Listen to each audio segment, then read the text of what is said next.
Good morning. Welcome to the Unitarian Universalist Church of Reading's in-person and virtual Sunday worship service. I'm Rob Craig Coleman, a member of the worship arts team, and my pronouns are he and him. We gather in this place of caring and welcome where we attempt to live out our shared mission to nurture and explore individual spirituality, to work to build a committed and loving community, and to help heal the world. Whoever you are, wherever you come from, whoever you love, whatever faith, tradition, or spiritual practice you follow, you are welcome here. If this is your first time with you, I extend a special welcome. Please go to our webpage to find details about our church community, to sign up for the weekly newsletter, and get contact information from Melissa Martin, our Member Services Coordinator, who can answer your questions. Later in the service, we'll collect our offering, and as is our spiritual tradition, we'll give half of the offering to a nonprofit organization that shares our UU values. We do this because there is so much need, and it's a simple yet powerful way to live out our mission's commitment to heal the world by supporting the work of charitable organizations and becoming more involved in our community. In October, our Share the Plate recipient is Safe Haven's Interfaith Partnership Against Domestic Violence, Sexual Assault, and Elder Abuse. For 30 years, Safe Havens has been working with diverse faith communities in Metro Boston and beyond, providing training, resources, technical assistance, and webinars to help faith leaders learn how to respond safely and effectively to domestic and sexual violence and elder abuse. Now, along with our sharing our plate with Safe Havens, we are fortunate to have with us this morning as our guest minister, the Reverend Dr. Anne Marie Hunter, who is the co-director of Safe Haven's Interfaith Partnership Against Domestic Violence and Elder Abuse. She says that she likes working for social justice, racial equity, and peace, along with growing orchids, running, gardening, walking her dog, and spending time with her spouse and 2 children. We're fortunate during the very busy Domestic Violence Awareness Month for the Reverend Doctor that she has been able to have the time to come here and share her wisdom with us today. And we're also honored to have with us during our service this morning members of the pastoral care team. You'll find the names of all the members listed at the end of your order of service. They will be assisting with our candle lighting today, and Laura will be doing a reading. The pastoral care team is part of UUCR's shared ministry. They're trained lay members who support and extend the pastoral care provided by our minister. They make and keep contact in many forms with congregants who desire support during times of personal or family need, challenge, or loss. Their practices include active and compassionate listening, being present without judgment, and holding confidences. They receive training to improve their knowledge and skills and to stay current on social, emotional, and spiritual issues relevant to our times. They work collaboratively with the minister, staff, and other key volunteers to provide pastoral conversation and programs when that need arises. And so on behalf of all of those involved in today's worship, I want to thank you for being with us this morning, physically or virtually. We believe that you belong here maybe just for the next hour, but we hope for longer.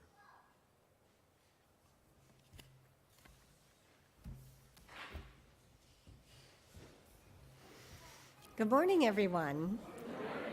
My name is Reverend Dr. Anne Marie Hunter, and I use she series pronouns. I'm a United Methodist pastor and one of the co-directors of Safe Havens, as you just heard. One of Safe Havens' claim to fame is that Nancy Nienhaus is on our board of directors, and many of you know Nancy. She attends this congregation. I'm honored to be here this morning, truly honored, and we are so grateful for the partnership and support of this congregation. both this morning but also throughout the year. So thank you so much. As we settle in for worship this morning, I invite you to take a breath in and out. Breathe in peace. Breathe out anxiety. Breathe in light. Breathe out hopelessness. Breathe in joy. Breathe out pain. Breathe in health.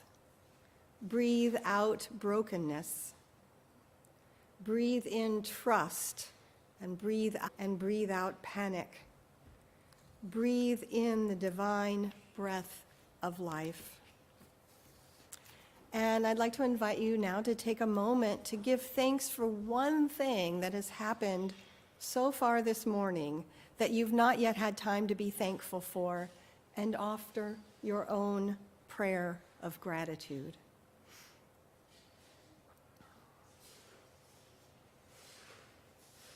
Breathe into that and listen to the sound of the bell that calls us fully into worship.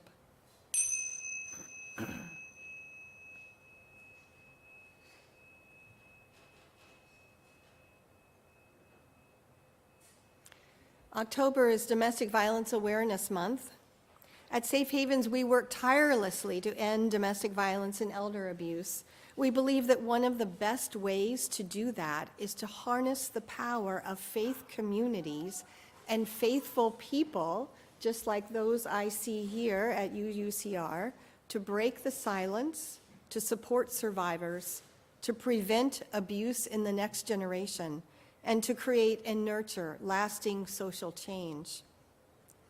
I'm going to be talking about domestic violence this morning, and I'm telling you that now by way of a trigger warning. These topics can be spiritually, emotionally, and intellectually challenging. We hope that you will take care of yourself and engage at the level that is best for you as we consider these important topics that call for bravery and compassion and thoughtfulness. It is in this spirit of bravery, compassion, and thoughtfulness that we gather today. Let us worship together.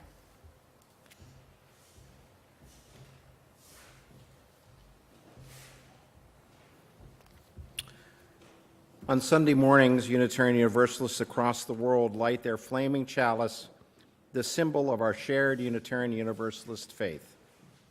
As we speak our chalice lighting words together this morning, may these promises and aspirations center us in who we are and connect us all with all of our siblings in faith. So as Drew, Molly, and Laura light our chalice, please join together in our chalice extinguishing words found in your order of service. In the light of truth, the warmth of community, the fire of commitment, we gather this day. May the flame we now kindle be to us a symbol of the holiness we seek. And now, as Ethan comes to give me a hand, we're going to do our children's affirmation. Also, our Unitarian Universalists, the church of the open mind, the heart, and the helping hands. Thank you.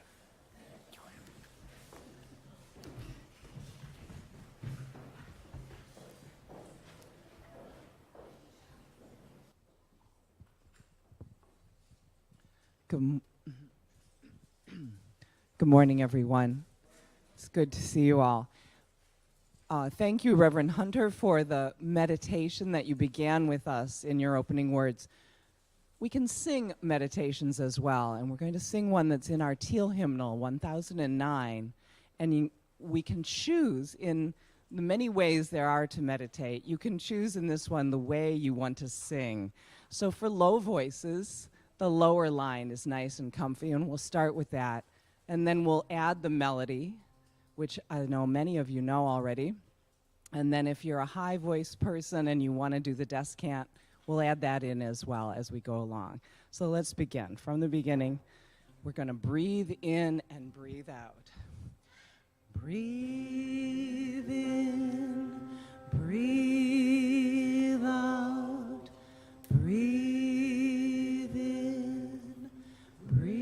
Here's the melody. Join me. When I breathe in, I breathe in peace. When I breathe out, I breathe out love. When I breathe in, I breathe in peace. When I breathe out, I breathe in. High voices, you can join us. When I breathe in, I breathe in peace. When I breathe out, I breathe out love. In, I breathe in peace. When I breathe out, I breathe out love. When I breathe in, I breathe in peace. When I breathe out, I breathe out love. When I breathe in, I breathe in peace. When I breathe out, I breathe out love. Thank you.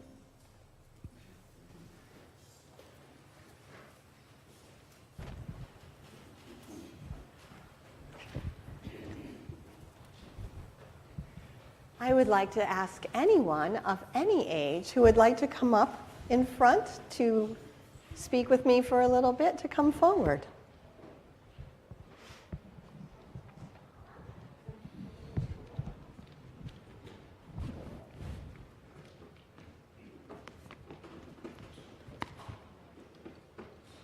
Great to see you all here this morning.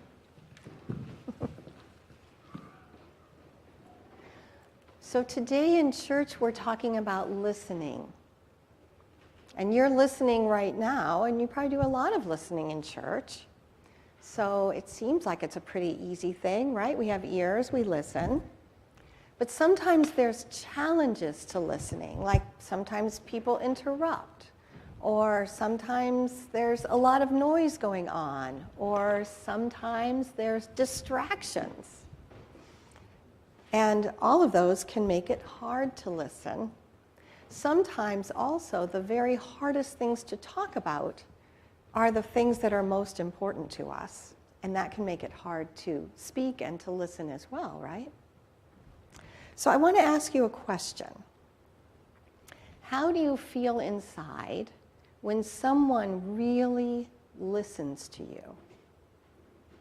How does that make you feel? Yes? Appreciated. I love that word. Thank you. Appreciated. Yes? Respectful. Respectful. Yes. It's very respectful for people to listen to you. Anything else? I love both of those. Respected, appreciated. Yeah. Those are great words. Thank you.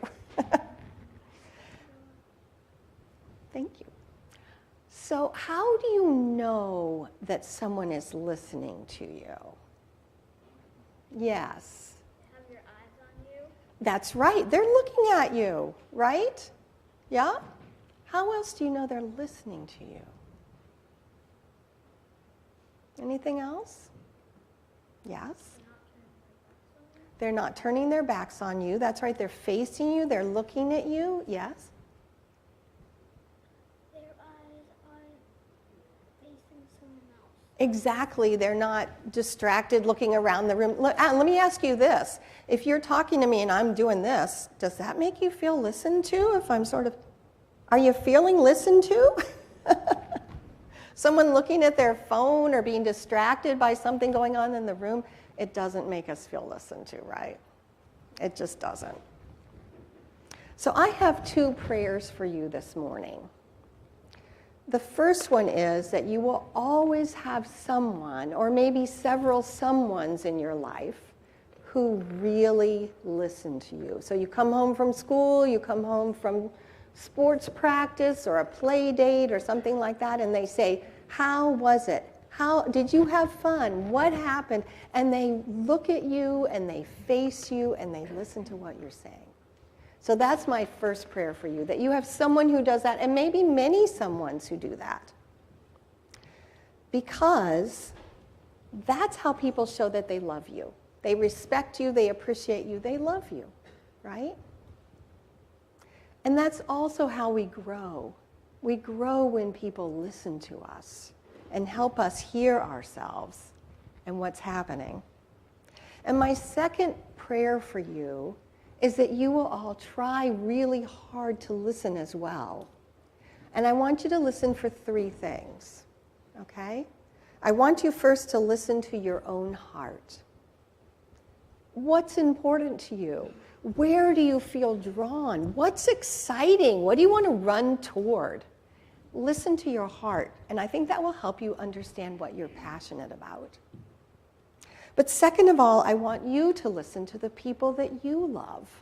You can ask them how their day was, but what's their favorite color? What's their favorite video? What's their favorite music? Who are these people around you that you love? Listen to them carefully and ask them about themselves. And the third thing I want you to listen for is the voice of the divine. Maybe outside when you're looking at the spectacular colors on the trees today, or maybe at school when you're learning something exciting, or when you're with a friend or someone who loves you. Listen to that special voice, that very quiet voice.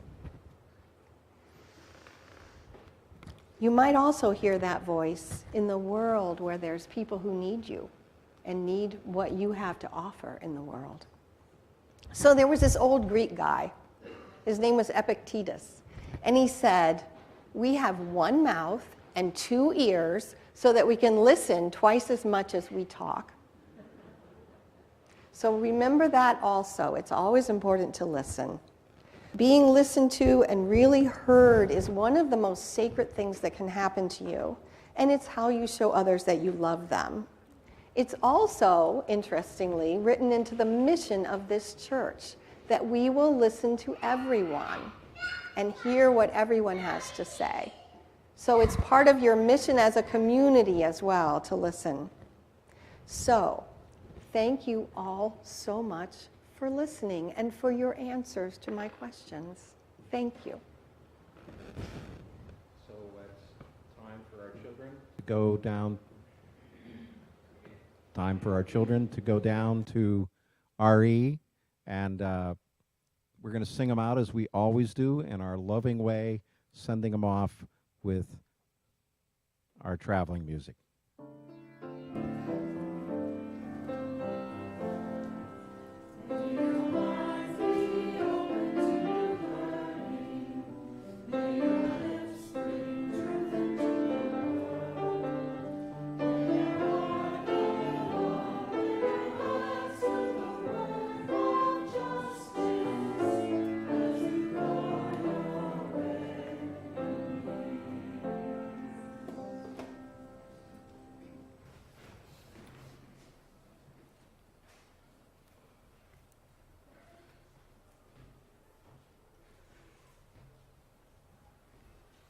We take time during our service to light our candles of community, peace, and justice.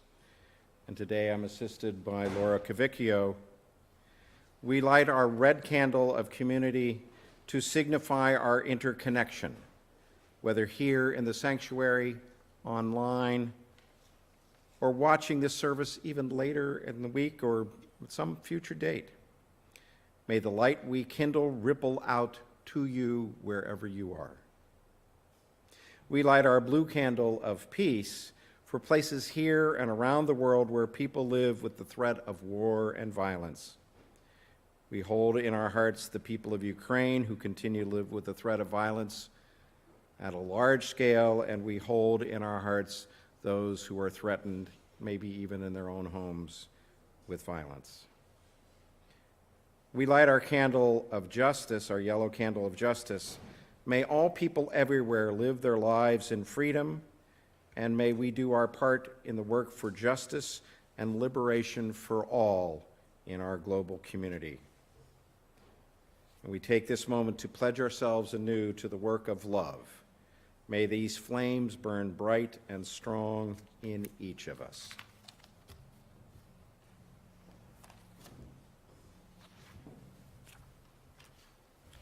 Will you please pray with me?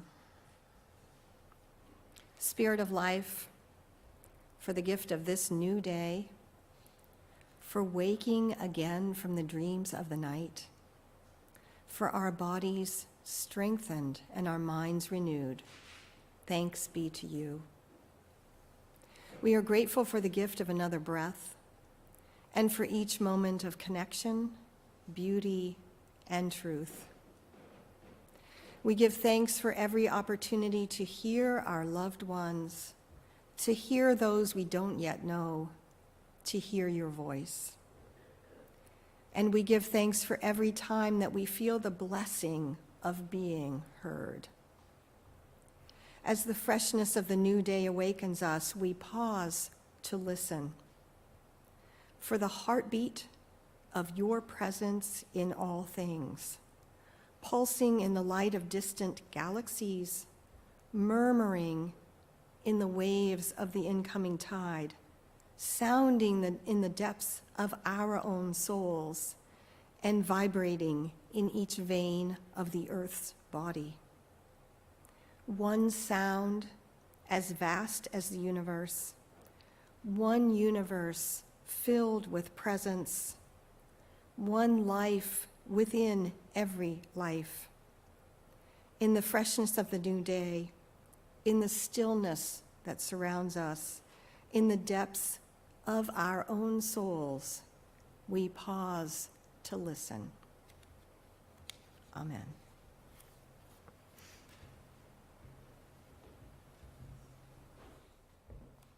So as Molly and Drew come to our candle tables, I invite anyone there in the seats, the pews, who wants to light a candle of joy or sorrow. You are invited to come forward now.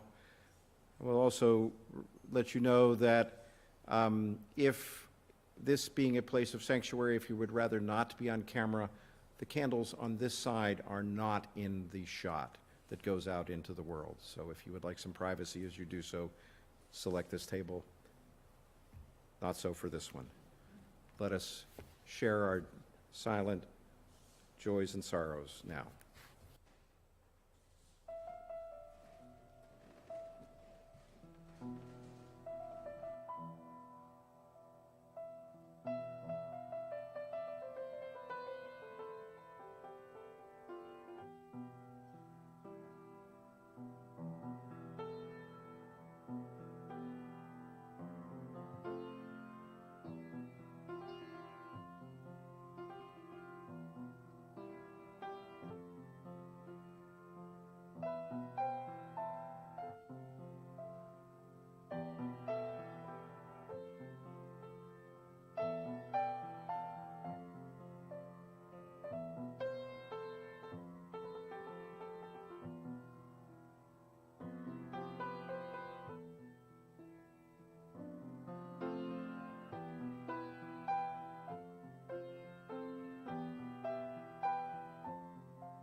3 readings for this morning.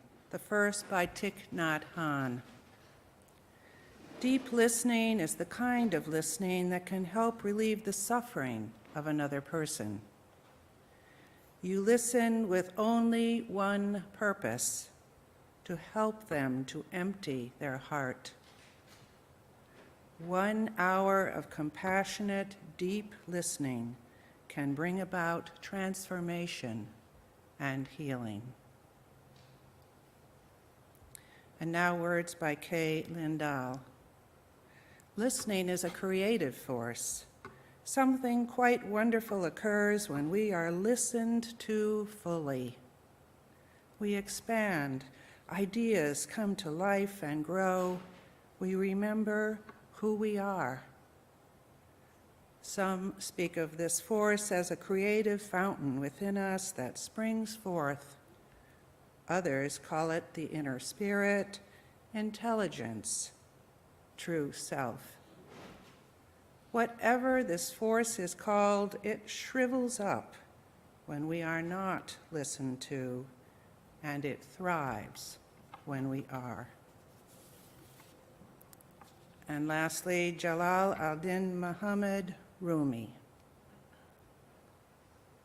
The dead rise with the pleasure of deep listening. Give more of your life to this listening. As brightness is to time, so are you to the one who speaks, to the deep ear in your heart. I should sell my tongue and buy 1,000 ears when that one steps near and begins to speak.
Thank you all so much for that. That was lovely. Will you pray with me, please? May the words of my mouth and the meditations of each one of our hearts bring peace, justice, and hope to our world. Amen. So picture a church basement. I haven't been in this church basement if you have one, but picture a church basement, probably similar to what you have here if you have one. A wide open space, linoleum floor tiles, high windows down each side, letting the light in. There's a kitchen at the far end. And in the kitchen, there's a massive round wooden table and metal folding chairs. Opposite the kitchen, there are double doors that lead out onto the streets of East Boston. This slightly down at the heel, but nevertheless vibrant space housed several nonprofits. One of them, called Harbor Me, was what we called then a battered women's shelter. Now, of course, we've learned that people of all genders are affected by domestic violence. So we may say domestic violence service provider or intimate partner violence, but at the time we called it a battered women's shelter. I walked through those double doors 3 times a week for almost 2 years as part of my internship that was connected to my seminary work. It was a transformative time. I'd never heard of domestic violence when I first walked through those doors. I didn't know what a battered woman was. I couldn't define abuse. I had never heard anyone talk about violence in the home. I had never, to my knowledge, spoken with someone who was abused. In fact, I was enrolled in a family counseling course at my seminary that never mentioned abuse or violence in the home of any kind. The silencing, disbelief, and denial around domestic violence were profound. People denied that there was any such thing. People thought I was crazy when I started talking about abuse and faith, in fact, and asked me if I had sort of lost my mind. They denied that anyone in their community or anyone in their congregation or anyone who looked like them or anyone that they might know could possibly be involved. And yet we know that it's 1 in 3 women and about 1 in 7 men. Many of the women I met at Harbor Me were deeply faithful. As a person of faith myself, when they spoke about their experiences of abuse, and especially about their experiences at the intersection of abuse and faith, I was all ears. One deeply faithful woman said that she had told her priest about the abuse 27 years earlier. The priest told me to pray harder, she said. Now I have calluses on my knees, and my husband still beats me. Several women understood the abuse as their cross to bear. They said they had made a vow before God that they could not break. They said women should submit to their husbands and should forgive 7 times 70. They said that the honor of the family depended on their silence. They said peace in the home was their sole responsibility. And one woman said, I turned the other cheek and turned the other cheek until I ran out of faces. All of these women had lived for years, sometimes decades, in the profound silence that surrounded domestic violence. They thought they were the only ones this ever happened to because they had never heard anyone else talk about it. They were entirely isolated, entirely silenced, and entirely alone. Like many domestic violence service providers, Harbor Me offered temporary housing, counseling, education, and support groups, and all of those services were great and greatly needed. But in my mind, the real miracles happened around the kitchen table. It was around that table that these women would gather, 2 or 3 at a time, and talk about their experiences in their own words. The profound silence surrounding abuse was so thick that you could almost hear it shattering on the floor as they spoke their truth. They rarely interrupted each other. They didn't judge. They didn't jump in with a quick fix. They knew themselves how dangerous and complex relationships involving abuse are, and so they listened. It was in that deep listening, that attention to voices that were arising from within the depths of silence, that transformation occurred. Lives were changed as those women heard each other into being, helped each other figure out next steps, and supported each other through the heartbreak that is domestic violence.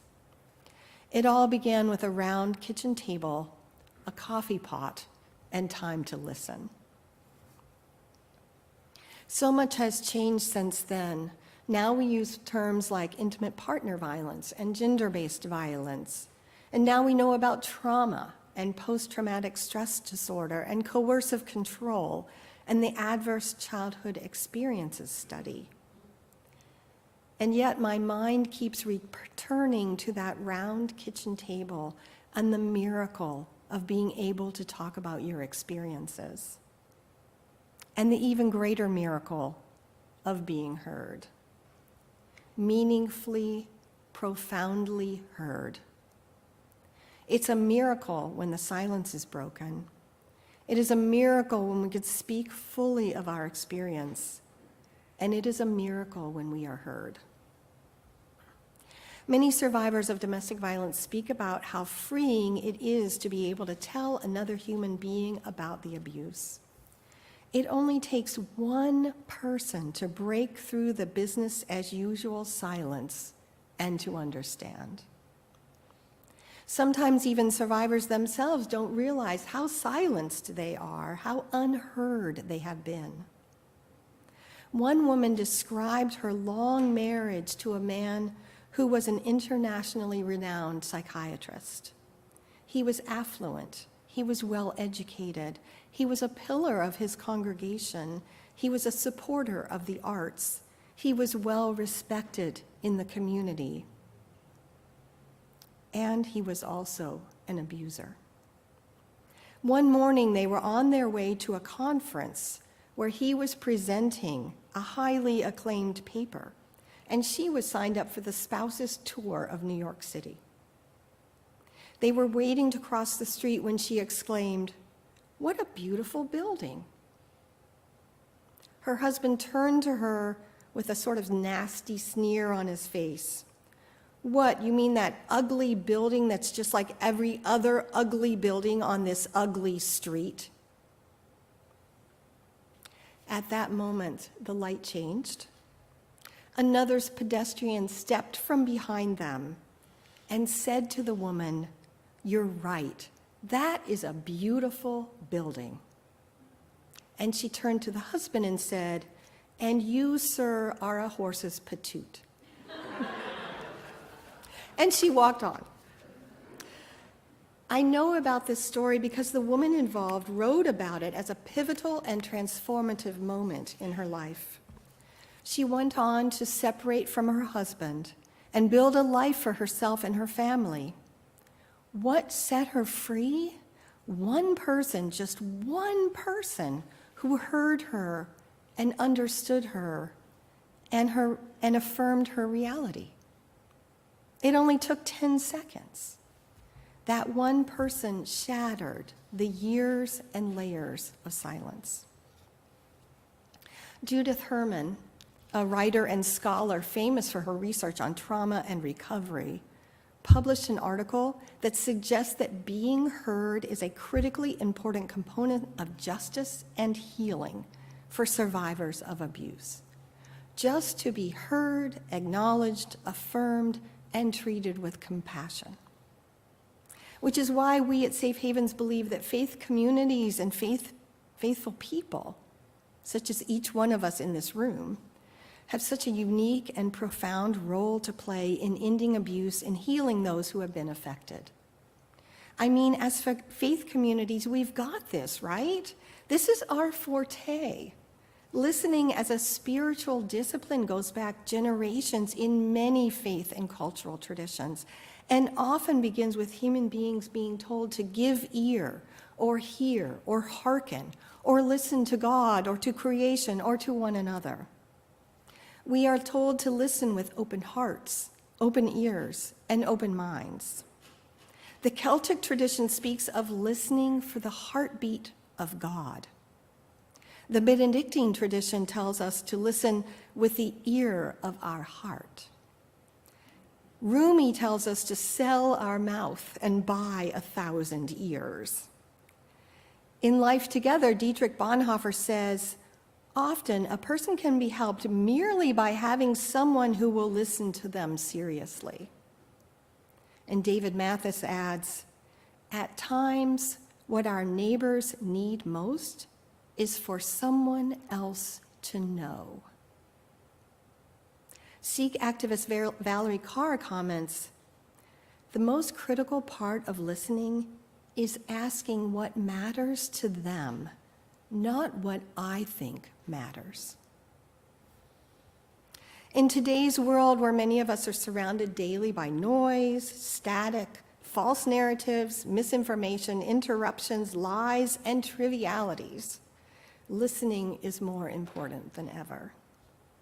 Kay Lindahl, who's founder of the Listening Center, says, perhaps one of the most precious and powerful gifts we give another person is to really listen to them, to listen with quiet, fascinated attention, with our whole being fully present. This sounds simple, but if we are honest with ourselves, we do not often listen to each other so completely. And she continues, something quite wonderful occurs when we are listened to fully. We expand, ideas come to life and grow. We remember who we are. Some speak of this force as a creative fountain within us that springs forth. Others call it the inner spirit, intelligence, true self. Whatever this force is called, it shrivels up when we are not listened to, and it thrives when we are. I have come to believe that not being listened to is a facet of the abuse that many people experience. And the result is the shriveling up of soul, of spirit, of self that so many survivors describe. Many survivors feel alone, isolated, discounted, decentered, and dehumanized because within their supposedly intimate relationship, they are profoundly not heard. And on a broader cultural level, there continues to be substantial silencing, stigma, and shame around issues such as domestic violence. It is still painfully difficult for survivors of abuse to speak up and ask for help. Safe Havens is happy to partner with UUCR and to provide training and resources about how people of faith can support those who have experienced abuse. We can all learn more. We can all help to break the silence, and we can all take this critical first step. Listen, listen, listen. Whenever we're listening to a survivor of abuse, we need to remember that safety is always first. This means that we hold whatever we have heard in strict confidence. It means that we refer survivors to domestic violence services and encourage them to work with an advocate to create a safety plan. It means that we are there to support the survivors' plans and decisions, not to make their plans and decisions for them. It means that we never blame or judge. And as for quick fixes, remember that if there were a quick fix, the survivor would have thought of it long ago.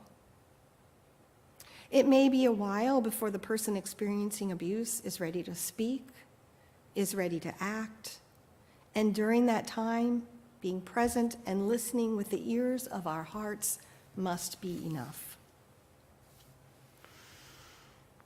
So during Domestic Violence Awareness Month 2022, I want to call us all to this life-altering challenge to listen.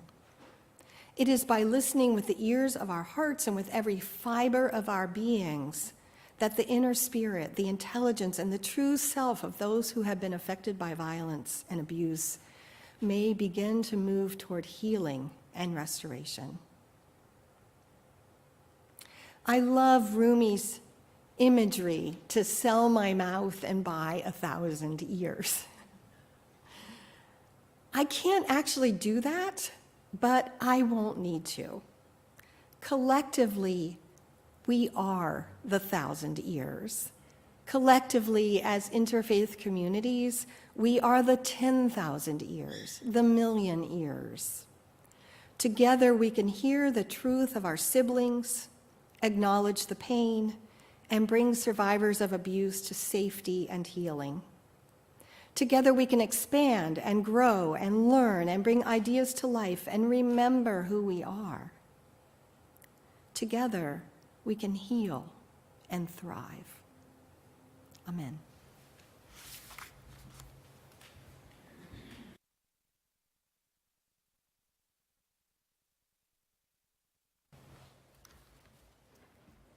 It occurred to me, Anne-Marie, that one of the things you were telling us in there was that this is such a hidden thing that we don't always know who those people are. So what if we listened to absolutely everyone we ever heard and ever saw and ever met, as though maybe they were somebody whose life we could change in that moment? Thank you so much. Our congregation exists and thrives through the gifts of those who call this place their spiritual home. If you are here in the sanctuary, you may put your gift in the collection plate as it goes by. Otherwise, you may make a gift online or send a check. Please give as you are willing and able to our Share the Plate offering to support Safe Havens and the mission of UUCR. If this is your first time with us, please let the plate pass you by. Your gift is your presence this morning. The morning offering will now be generously given and gratefully received.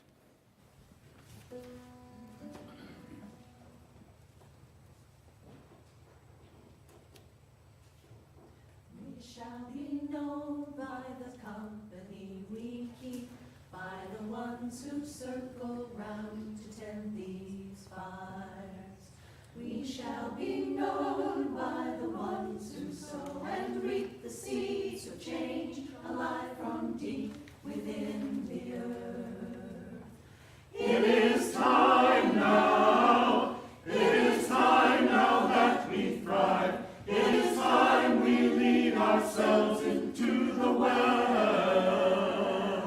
It is time now, and what a time to be alive. In this great turning we shall learn to lead in love. In this great turning we shall learn to lead in love. We shall be known by the company we keep, by the ones who circle round to tend these fires. We shall be known by the ones who sow and reap the seeds of change, alive from deep within the earth. It is time now. It is time now that we thrive. It is time we lead ourselves into the well.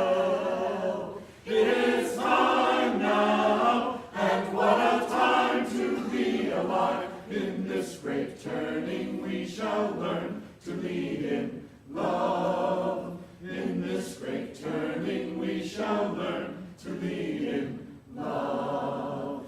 We shall be known by the company we keep, by the ones who circle round to tend these fires. We shall be known by the ones who sow and reap the seeds of change, alive from deep within the earth. It is time now. It is time now that we thrive. It is time we lead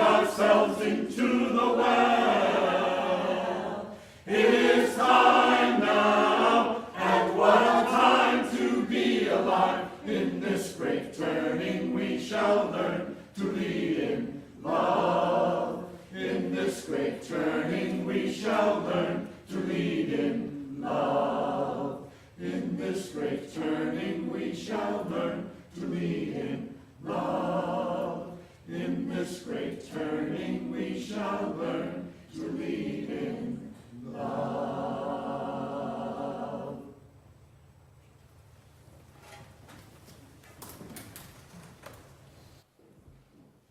You guys were especially wonderful this morning. Wow.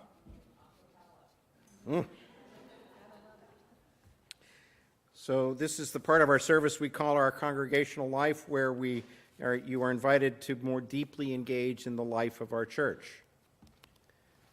Let's start by saying thank you to Paula Houle, for donating today's beautiful chancel flowers.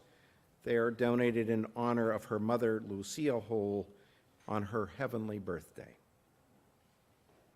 Thank you to longtime UUCR member Liz Lovell for taking on the role of interim RE program coordinator in support of our RE committee as they lead our RE programming this year. Liz will be working with the team to support program communication, scheduling, and overall coordination. She'll be reaching out directly to our families with more information. And please feel free to reach out to her if you have any individual questions or concerns, or just wish to connect personally. And before I get to this week's invitations, I have a specific invitation for anyone who has ever been interested in leading worship or giving a sermon. We have several opportunities throughout the remainder of the year to lead worship or participate in a worship service. If you've ever been curious about writing a sermon or a reflection, or you have something you would enjoy offering the congregation, please contact Reverend Laura for more information and available dates. And don't run me over in the flood towards that effort. Would you like to offer a 5-minute reflection on gratitude? Reverend Laura is specifically currently looking for volunteers to offer their thoughts on gratitude on Sunday, November the 27th. That's not a whole sermon, it's just a few minutes. We are looking for a pool of volunteers willing to serve as event sexton when rental needs arise. If you are interested in being added to the list of individuals who can set up and break down for rentals or to serve in varying capacities, please reach out to Melissa to indicate your interest. Now, for this week in our congregational life, I share these invitations with you. Monday evening, you're invited to participate in our Buddhist meditation, online or in person at 7:15. Tuesday evening, drop into Zoom for our social crafty fun from 7 to 9. On Wednesdays, conversations with Nancy Niehaus will happen via Zoom from 1 to 2 p.m. And on Thursday, Reverend Anne Marie, our worship leader, invites all to join Safe Havens for their 3rd annual virtual domestic violence vigil, Listen with Your Heart. The virtual vigil to honor those lost to domestic violence and to celebrate those who have survived will take place this Thursday, October 27th, from 6 to 7 p.m. Then our friends aged 18 to 35 are invited to meet our young adult group with Reverend Laura in person this Thursday from 7 to 8:30 in Fellowship Hall. Links for online offerings can be found in our resource guide, and all details can be found in our newsletter. Members are reminded to save the date for our fall member meeting 1 week from today, Sunday, October 30th at 11:30 a.m. via Zoom. Check your email for all of the warrant information. Our lay leaders are reminded to submit their church-related news by 5 p.m. tomorrow in order to make it to the November newsletter that goes out this Thursday. For those of us in person today, the governing board invites you to sign their board of gratitude. That's not working board, that's a real honest-to-God board of gratitude for our Kris Kringle Fair volunteers during social hour. You'll find the board out in the narthex. And for those online today, you can send your messages along to Melissa via email, and she will include them on the board. And we thank AJ Heidkamp for hosting today's Zoom social hour. For all the ways you will deepen our connection, your connection to the life of this church, we thank you for being a part of our congregational life. And now we will rise in body or spirit in our closing hymn, number 86 in the gray hymnal, Blessed Spirit of My Life.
Now, as Laura and Molly come forward to extinguish our chalice, you can find our chalice extinguishing words in the order of service. Let us say them together now. We extinguish this flame, but not the light of truth, the warmth of community, or the fire of commitment. These we carry in our hearts until we are together again.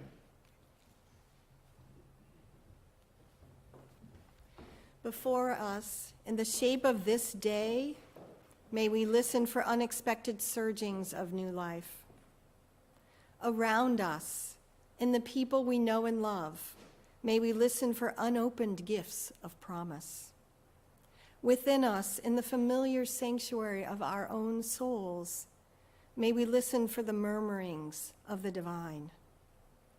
Before us, around us, within us, may we listen for your life-giving mystery.